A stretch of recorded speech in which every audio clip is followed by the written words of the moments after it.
I'm Ellie from NashvilleWife.com, and I'm going to show you how to make a homemade Frappuccino, or as some call it, a Mocha Smoothie. It's super easy to make, and it's definitely going to be healthier than what you would get at a local coffee shop. Let's get started.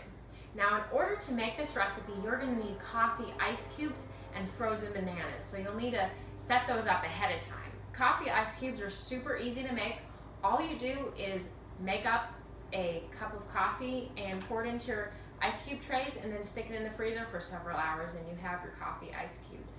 Then to freeze your bananas, all you do is just take the skin off of a couple bananas and cut them up into smaller pieces and then put those in a plastic bag and put them in the freezer. So here's how you make your Frappuccino. So what we're going to do is take 6 coffee ice cubes.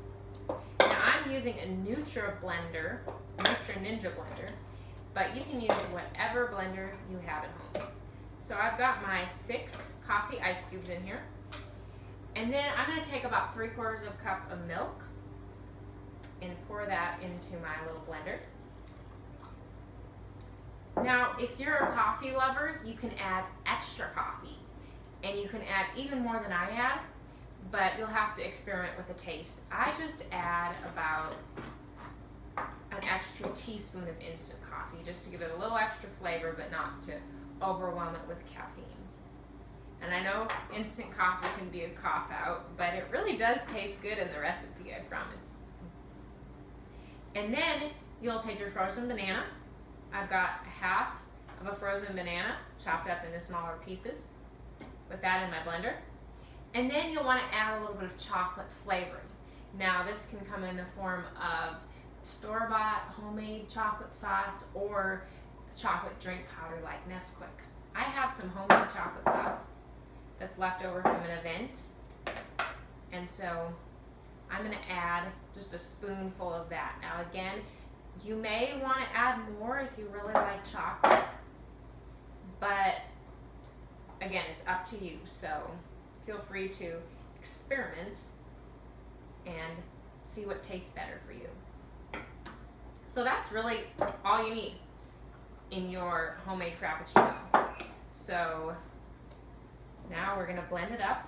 Please excuse the noise, but it really only takes 10 seconds and it'll be finished.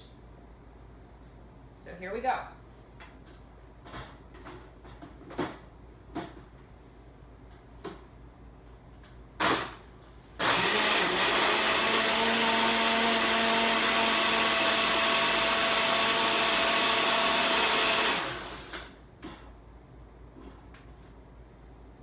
Well, that was super easy, and our coffee smoothie or Frappuccino should be all finished. I really love the consistency of this Frappuccino. It's kind of like a smoothie consistency, but it's just, in my opinion, it's just perfect. Oh, delicious. Thanks for making this recipe with me. I hope you enjoy it. And check out my website at NashvilleWife.com.